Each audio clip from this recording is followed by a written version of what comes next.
গাড়ি নিয়ে চলেই গেল। আমি তো দৌড়াইতে দৌড়াইতে হরান হয়ে গেলাম। বাবা দাঁড়াও, আমি আসতেছি। যাই, গাড়িতে গিয়ে একটু জিরায় লই।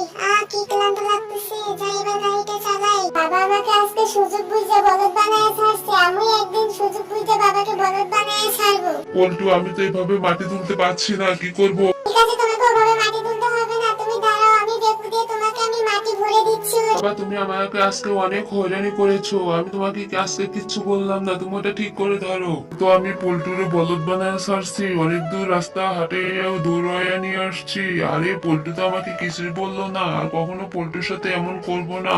বন্ধুরা, আমার এই ভিডিওটা ভালো লাগলে একটা লাইক দিয়ে দিও, আর আমার চ্যানেলটা নতুন, তোমরা সাবস্ক্রাইব করে নাও প্লিজ। আরো সুন্দর সুন্দর নতুন নতুন ভিডিও পাইতে তোমরা চ্যানেলটা সাবস্ক্রাইব করবা অবশ্যই। বন্ধুরা, তোমরা এই ভিডিওর বাকি অংশ দেখার জন্য তোমরা অবশ্যই চ্যানেলটা সাবস্ক্রাইব করবা, আর আরো সুন্দর সুন্দর ভিডিও পাইতে আমাকে সহযোগিতা